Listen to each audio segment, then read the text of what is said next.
Hello guys and welcome to another riftbound video. Today we're bringing something new. This time we're playing Rek'sai against the Master Yi. So let's see how it goes. Please make sure you like, subscribe, and share the video around if you like. Let me know also in the comments which decks you would like to see me play next. It's always all the recommendations are always very welcome. So thank you very much for being here. Grab a cup of coffee, grab something to drink, settle down, and let's get into the games. Hopefully, we can learn something new, or at the very least, watch a couple of fun matches.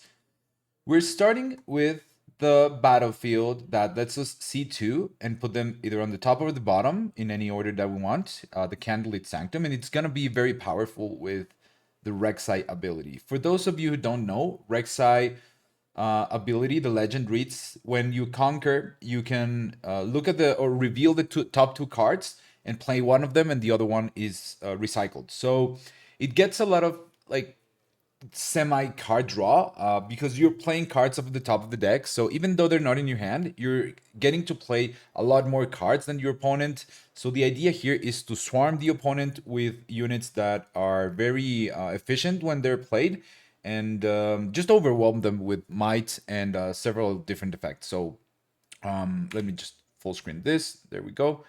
Let's get into the game. Let's see if we get to go first. We get a 6, and our opponent rolls a 6 as well. That's 7. Oh, seems like we tied and then re-rolled. So I think we're going first. This hand doesn't look too bad. Do we want to keep Hidden Blade against Master Yi? Maybe. I mean, since we're going first, we can get rid of this one, the 3-drop, and we already have two other 2-drops. So probably we can also get rid of one of them. I'm thinking maybe we get rid of the manufacturer and the Inferna, because turn one we can play we can play the Dredger, then push in this battlefield. If it dies, then we get the bird, and then we can on our third turn go to the other battlefield. That's a potential opener. And with Inferna, if she dies, then we just lose the card. So interesting. I decide to go with keeping Inferna. This is also the first time I played the deck, so I'm sure there will be several things that I can do better. And let's see if I can like notice them all and spot all the errors, so that next turn I can play. Next time I can play a better game. So let's back here a little bit, because it seems like I made a mistake. We're not going first. Our opponent is. If that's the case, then our whole mulligan is different. So at the very least, we did the exercise of what to keep when on the play from this hand. If we're going second, then I think keeping this is okay. That'll be our turn one play. Then, like, yeah, sure, get rid of the Dredger. We can keep the Hidden Blade, and it's debatable whether or not we can get rid of Inferno. Actually, I think keeping her is fine, because she attacks for 3 because of the Assault 2 with ambush. So I will be able to push in on the second turn with the token that the manufacturer creates, and then ambush in with Inferna. So in that case, I do like just getting rid of the Dredger. So our opponent goes first. They will be playing a turn 1 crab, draw a card, and pass. 3 red runes, and we will be drawing another Hidden Blade. Oh, sorry, not another Hidden Blade. Call the Weak. The problem with that card is right now our opponent has a crab in the base, so let's see if they decide to push in with it. Okay, that's good, because we can find a way to kill it, maybe with Inferna, and then use Call the Weak for something else. For like if they develop here Master Yi, we're in a pretty good position. Have to do the battlefield.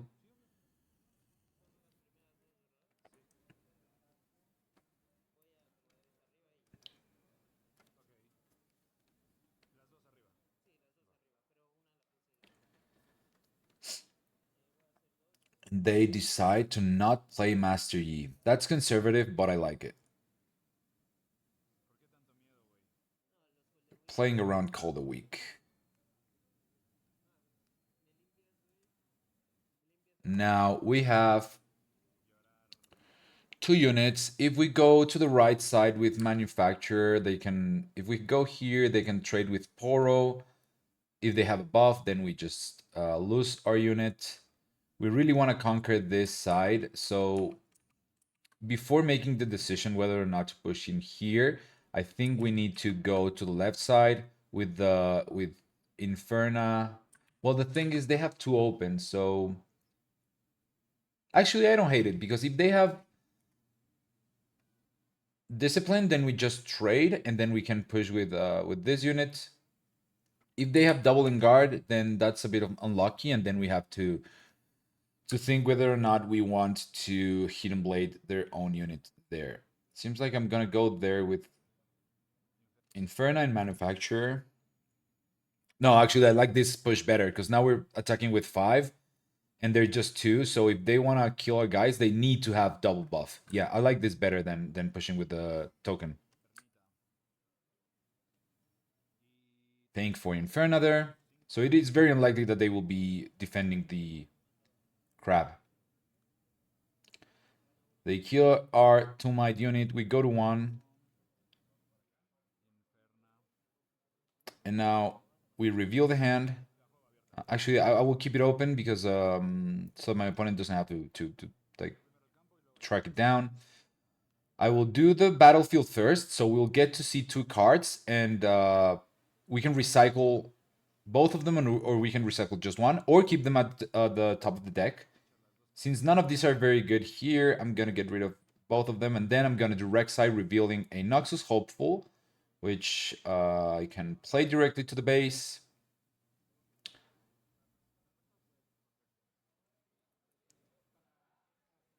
The thing is, if I play that to the base and then they push with a Poro, then we would just be trading Noxus for Poro, so that's probably not ideal. Like here, unless I'm hiding both cards.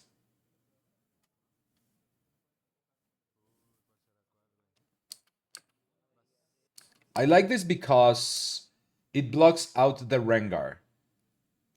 Now you have to push, let's say here with a Poro, I get to draw 2 cards from killing my Inferna, and I'm like my hand gets a little bit better. The Rek'Sai deck is especially good playing without that many runes, so I'm not that worried about deramping here. Obviously, you prefer more runes than less, but it's not a huge deal if you deramp a little bit, or at least that's what I've found so far. So now they cannot like push and then Rengar here and punish this play. The other thing I could have done is bring like the Noxus to a battlefield, but it still gets punished by Rengar. So I like hiding both the blades here. They know we have called a week, so if they Rengar, it'll get killed by the call the week unless they have a Defy. Vi is a very good card against Master Yi. And I also don't mind them going into this battlefield because I can retake the battlefield and do the whole conquer thing again. So that's what the Rek'Sai wants to do.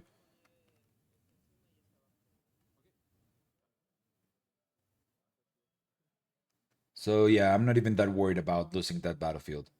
And here, if they just develop, then we're chilling. We hold to 3 with the token, which will eventually draw us a couple more cards. And if they decide to Rengar, then it'll just die.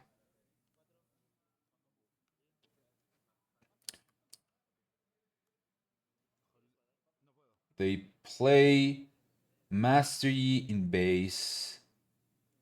We hold to 3. Another call the week. That's insane. Huh.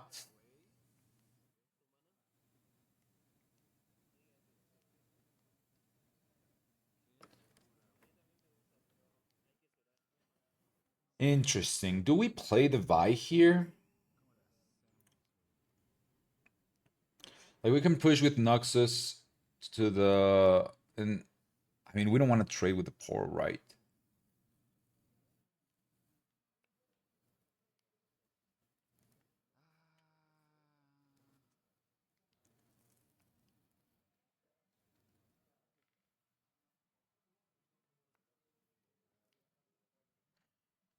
Huh.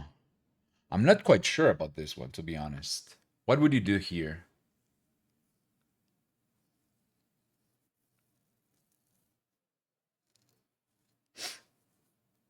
Seems like I'm taking quite a bit of time here thinking about this. Like, sure, the easy one is just to play Vi and kill the Poro Conquer. Well, then I kind of do the Rek'sai's ability because I don't have any like any remaining energy to play cards.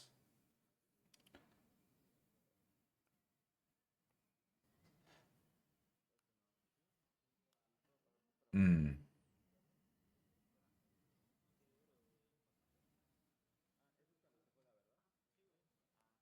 I mean, the if they sure it's not ideal, but if they push here just to trade, they need to play punch first. So that's a trade I'm willing to take. If they Rengar plus punch first, then they take everything.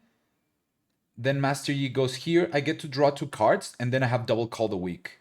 So playing Vi here is not that bad because I'm baiting like they have to do something about this. And if they spend cards and power to get rid of this and clear my board and tap out, then I can double call the week next turn. So actually, I don't hate this play. Now I will do the battlefield.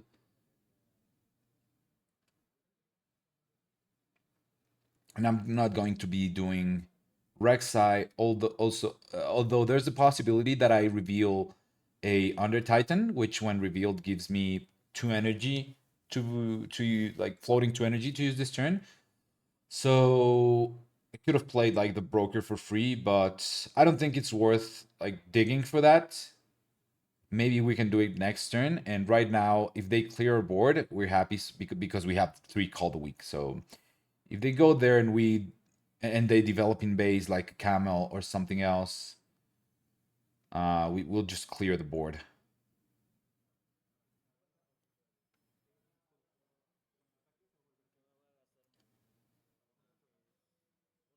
Well, if they go over the left side battlefield, of course. If they don't, then we're holding again. We're chilling.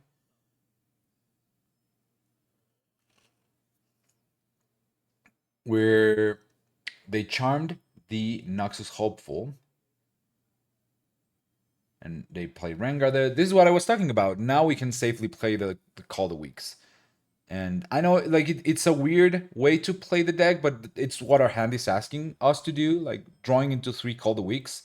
Like we don't wanna like ultra develop in our own base just to sacrifice our own units later. So that buy served as bait, and I think that was very good. Even if they have another Defy here, like we're getting to like relevant units out of the board. Oh, actually, I don't have yellow to triple Call the Week here.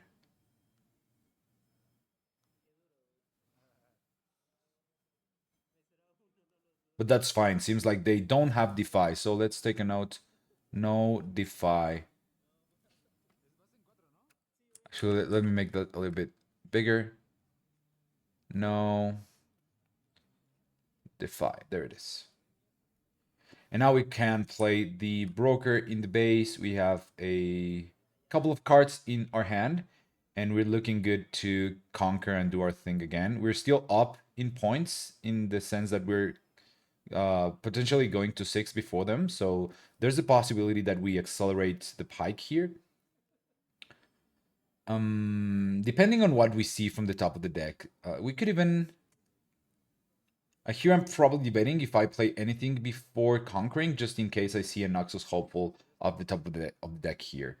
But having 6 runes and 3 cost cards makes it a little bit awkward. We're sending down the broker and keeping Void Rush on the top because it's very likely that we're playing that right now.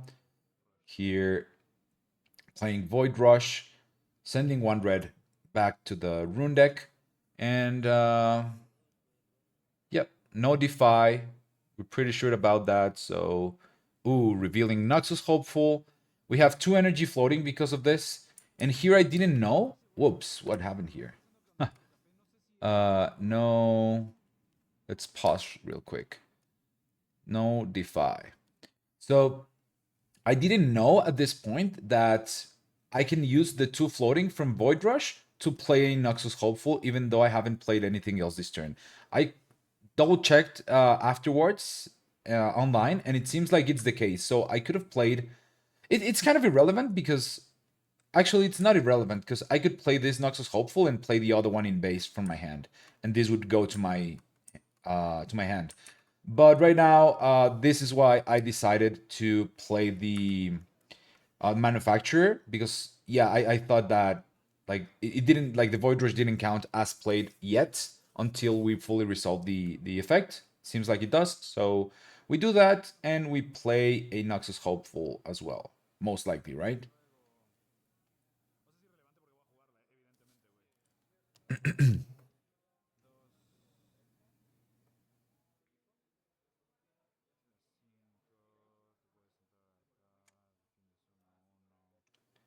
Probably debating here if I want to play it in the battlefield because of this Fiora.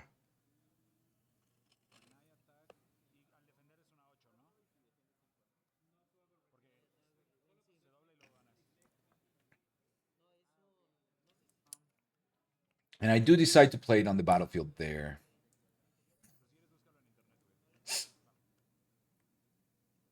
Okay, so there's not gonna be a way here to go to 6. Am I hiding the pike? Probably, right? Because next turn I can gank over with him.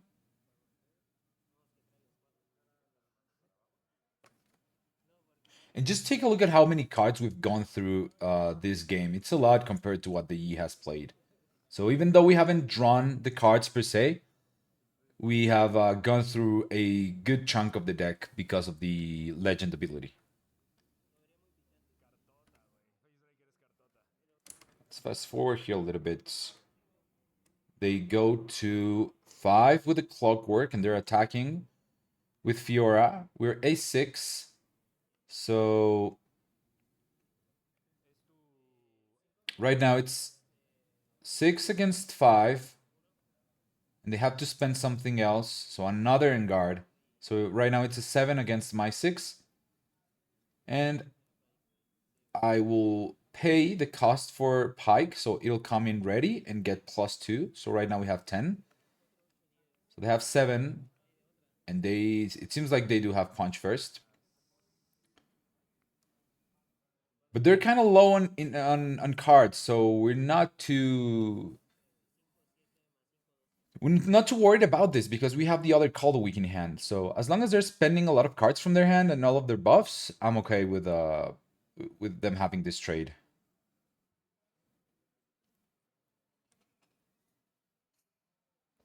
The thing I don't want to let them do comfortably is defend the battlefields because of the +2 from defending. They Sabo, so the Call the Weak goes to the bottom of the deck. That's kind of unfortunate. They're thinking, like what? Hiding a card? And this is what I found that D sometimes needs to do against Rek'sai. They need to like use all the resources to just stay in the game. Otherwise, we overwhelm them. Now they don't have cards in hand, and if we find a way to break that one of these battlefields, actually, yeah, I think they didn't plan accordingly there because now we can. Like I just remembered what happened here, and I saw the line here a little bit after. We're at 5. If we accelerate the Rek'sai and go to this battlefield, we will get a token. I mean, the thing is they've seen a couple cards from this battlefield, right? So they know what's coming. But if we go here, we go to 6 right now. Next turn, we hold to 7 and pay the cost of Power Nexus to win the game. And I don't know if they saw that line. But that's our like they did have a very good hand though. It was like exactly what they needed to clear a board. It was punch first, double and guard, charm, and sabotage. If they didn't have the sabotage, then we would be fine here because we can actually we cannot trade. Oh no, it's kind of the same because we no we cannot play sabotage plus Rek'sai. Hmm. So maybe the sabotage was not that important, but the charm was for sure. We go here to the right side.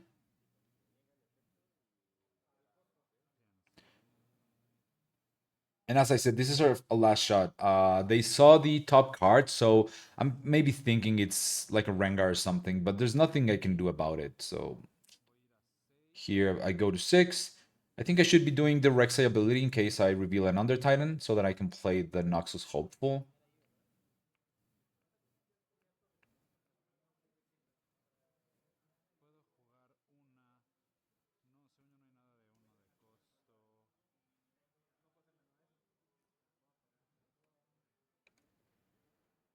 Seems like I didn't do it. I was probably thinking I only have one rune, so why even bother? But if I reveal an Under Titan, I can play a Noxus Hopeful here, and if they have like a first mate, if they draw first mate, then they don't have the possibility to bring down Fiora first mate and then push in with Fiora and win the game. So that's a slight misplay. I mean, it's unlikely that we will see the Under Titan, but like it could happen. We haven't seen one yet. And here they just realized they made a mistake pushing like the way they did. They kept there was the ringer coming. So what happened here is they just scooped because they pass turn, we hold to 7, and then pay power nexus to go to 8. So barely, but we find a way to win game 1. And let's see the sideboard portion here. This is my sideboard. This is the list that top-aided in Utrecht. I think I'll like bringing in the falling stars is good. Vi could potentially be good. I mean, Ferris could also be good because they don't have any way of bouncing our units. Let's see. Salvage for sure. No, I don't think my opponent is running um Trinity. Falling Star seems like a good card. We don't want Longsword. And Ferris Forerunner is also a good card. We can get rid of a couple of 2-drops since we're going second now. And we could also... Actually, most of the cards are really good here against Master Yi.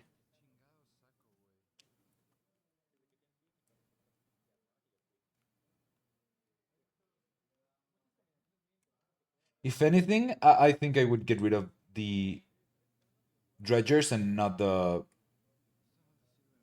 Brokers.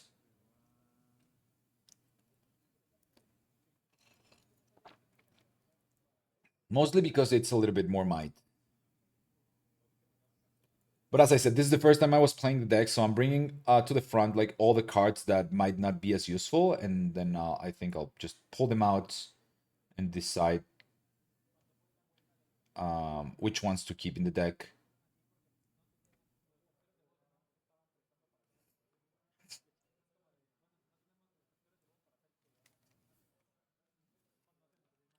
Call the Week is a card that is very strong, but going second, like it sometimes is, it puts you in a weird position where you want to develop your good units, and then if you draw into multiple Call the Weeks, it gets weird if you don't have like small tokens. I've found that it's better when you're a little bit ahead and you can play like manufacture, create a token, and get one of the units for one of for your token. And if they play around it and just keep a crabbing base, then they're always blocking the card. So yeah, I don't feel too bad about siding it out. I think I kept one in the deck, so it's not like I got rid of all of them. And now we're playing War Camp going second. It's a very good battlefield because we get the buff um, regardless of if we're defending or attacking. It's just by being there. So we can get the buff even just by walking in with a ton of units. So we're starting with 1 point each because we're playing Arena's Greatest.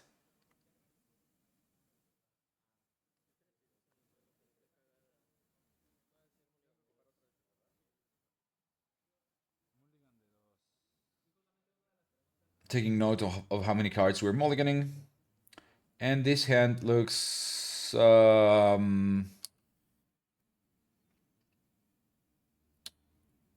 the most part is fine. I think we can get rid of Broker, keep the other three.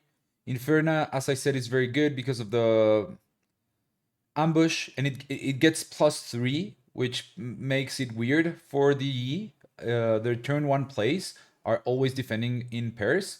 So if it's Crab, it'll defend for 2. If it's a Poro or Clockwork or Pit Rookie, it'll defend for 4. So getting +3 from Inferna is always putting them in a weird spot where they have to spend 1 buff just to stay over my units. But then we have the Blood Rush as a backup, which can negate their own buff. Unless it's obviously Punch first.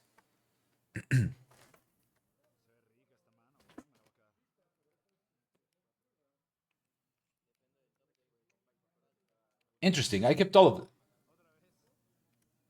Like now that I've been playing a couple more tournaments with this deck, I would have for sure mulliganed the Broker. And here, turn 1, I'm probably just playing the Rek'sai.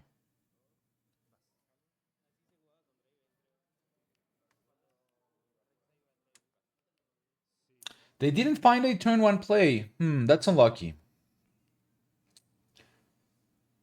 Because now we get the advantage from Arena's Greatest. Their turn 2 play instead of Master Yi is a first mate, so they have Defy for sure.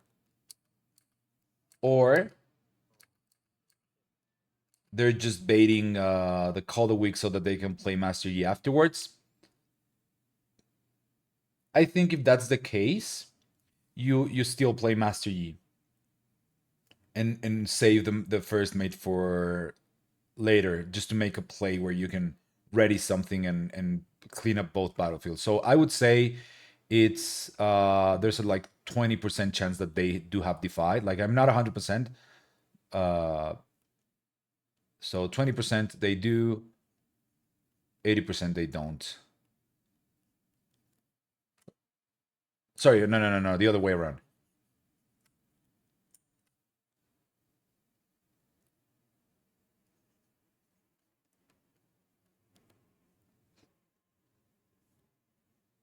Because I think it's more likely that they want to defy the Call of the Week after what happened the previous game. It's very likely that they're still thinking about it.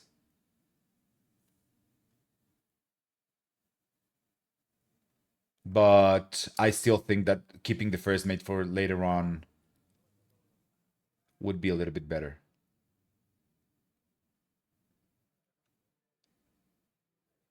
Actually, never mind. It's 100% they have it, right? 100%. Like, what else would you keep this one open? What I think is you should actually be saving the first mate, saving the Defy, and play the Master Yi regardless. And if I Call the Week, then you let this guy die. And at the very least, you get the thing out of my hand. And next turn, if you play like a like a Ruin Runner or a Rengar, now I don't have the Call the Week. You don't want to save the first mate against Call the Week or the Master Yi. Like I don't have it right now, but if I did, I don't think I would be playing it here. I also have a Rek'sai, so if you trade Rek'sai for first mate, you're happy. Or even Master Yi for Rek'sai.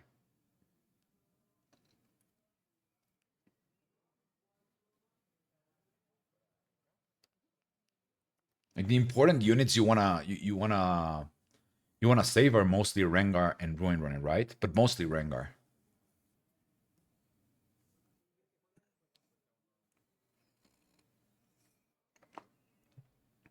So you almost want to play Master Yi so that I call the weak, right?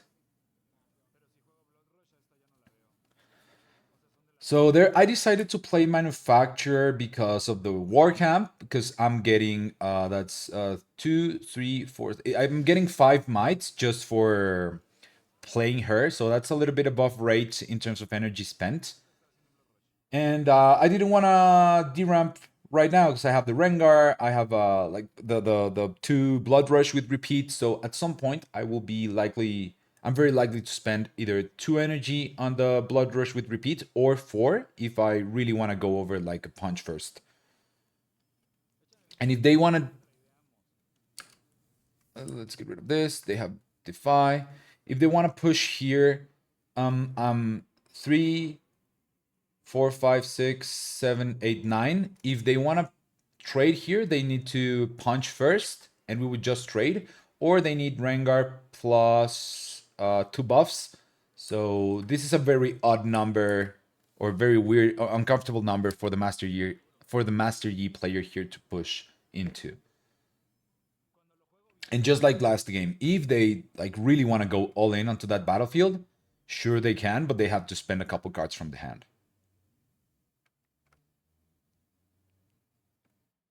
I think the best thing you can do as Master Yi here is block one battlefield, not deramp, develop base, and wait to do a massive swing later on. Yeah, I think this is way better. Because now you have two open to defend the first mate, and you block my legend ability if you can successfully defend there. And that's the thing, you don't want to let me do it every single turn. Let's draw. It's unlucky for them that I have two double. Like this hand, I think is unbeatable by with 2 energy. I can potentially. I have 7 energy open, so I can do. This is 2, 4, 7. So I could bring 9. I can bring 14 might right onto the battlefield. Uh, I don't. Even if they had double punch first, it's not enough because it would be 15 total here with the first mate plus 2 from defending, so 15. And if I this Poro is 3 plus 5 from the Rengar, that's 8 plus 8 from the Blood Rush, we have 16. So we win by 1. So yeah, our hand is insanely good.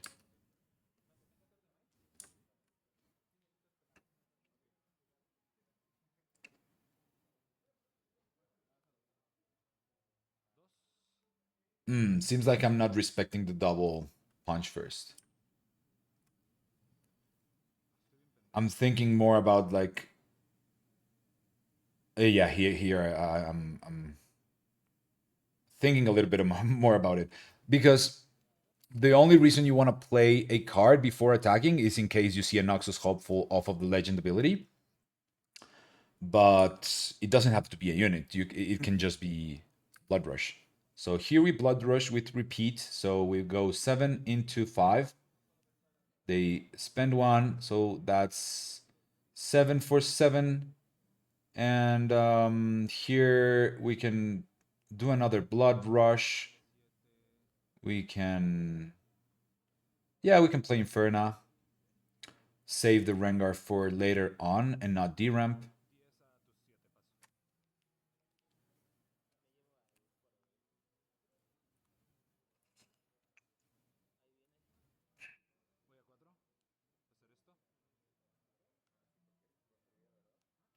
Oh, Falling Star there is very good. Because now, even if they have another Enguard, we just kill the Master Yi, no matter what. Inferna goes to the bottom of the deck. Falling Star kills the Master Yi, and now we're at a very, very, very commanding position.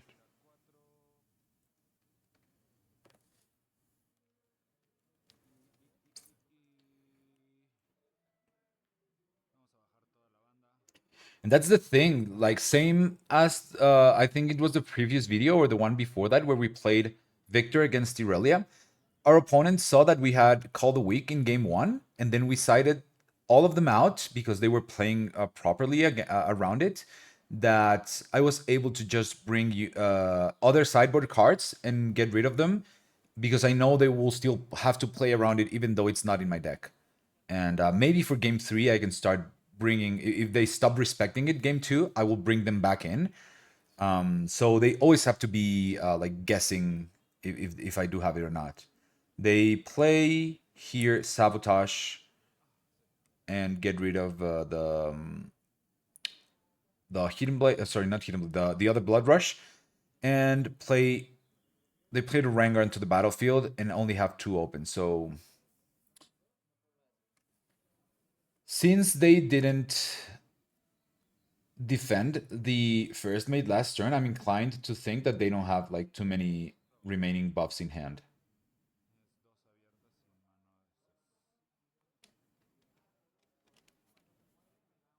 Actually, I don't like the way, like the order in which they played their cards.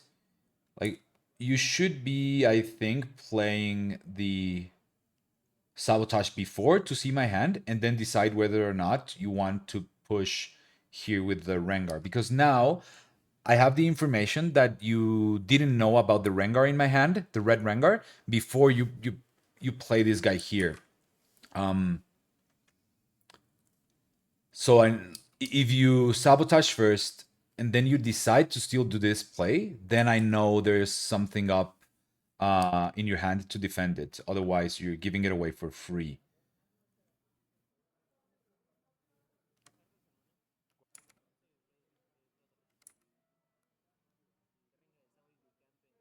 I mean, they could still have the pump, don't get me wrong, but now like at the very least, I know that this is kind of this was committed before knowing like all the additional information. And I draw Hidden Blade, so this is very good. I can attempt to kill, and if they have the pump, then I can Hidden Blade.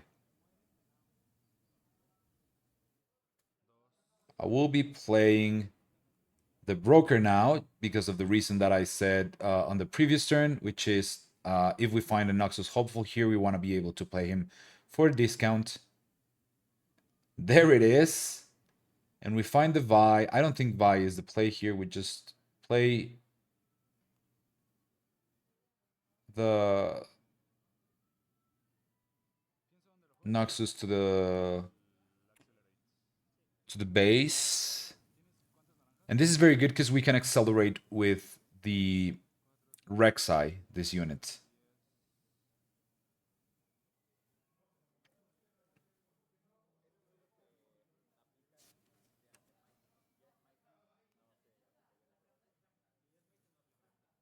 And now we can still like push here, and if they pump, we can Hidden Blade.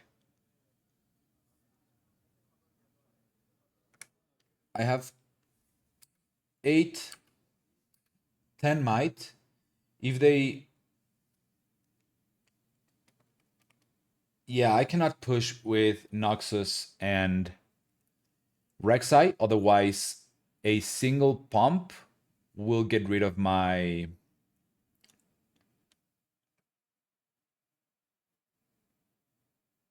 two units, and then I have to play the Hidden Blade.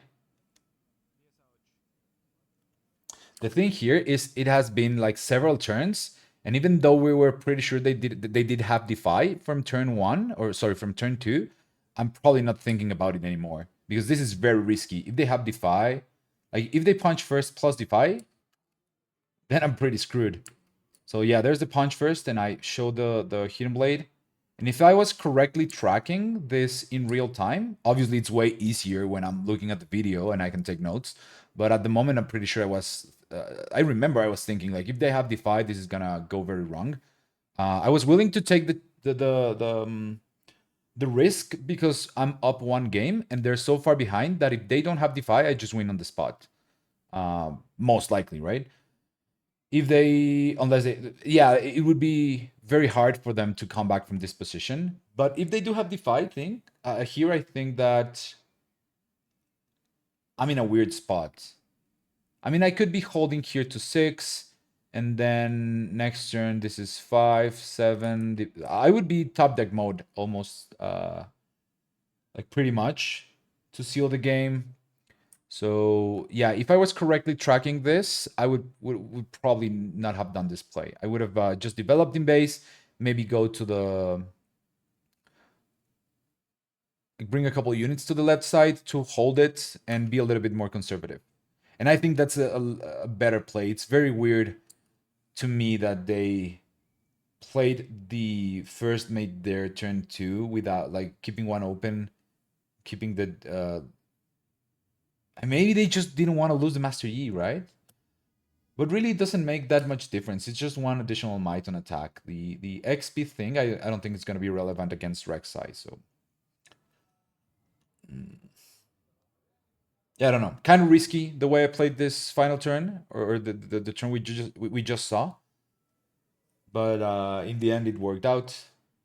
So now we know for sure there's no DeFi.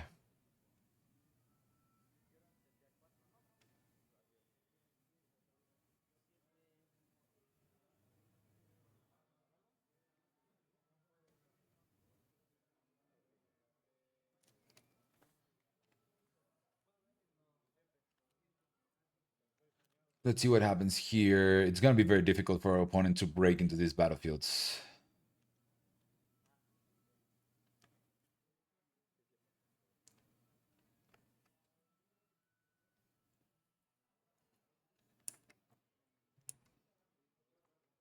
They play Scuttle Crab, draw one, and they just show us a hand. That's it. What are the cards here on the right side?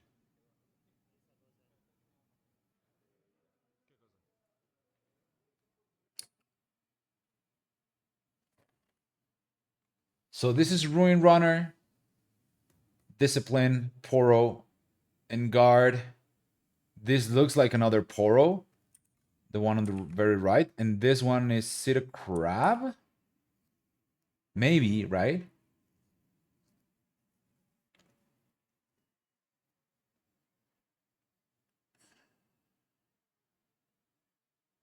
Interesting. I wonder if they could have played a little bit different some of these turns, because most of the turns they tried to go on the battlefields without developing a base, and the only turn they did, I was able to Falling Star. So I don't know. It's kind of hard. I think I high rolled this game and I found the all the cards that I needed to respond to whatever my opponent had. Had the double blood rush. I had the Rengar that wasn't even necessary. I find the Falling Star in a spot where my opponent cannot even respond to it. So there's a little bit of that involved. But I overall I don't think I played or I made that many mistakes. Maybe a couple of them here and there, but they were kind of subtle. So there you have it. That's Rek'sai. I will be uploading a couple more videos playing this deck because it is very fun. I've been liking it a lot. It reminds me of Darius Hook from Set 1. It does similar things to it, although it's obviously not the same. But it's a gameplay that I enjoy a lot. So hopefully you did too. You found this at the very least entertaining or learned something from it. Let me know in the comments what you think, and I'll catch you in the next one. Take care, guys, and I'll see you later. Bye bye.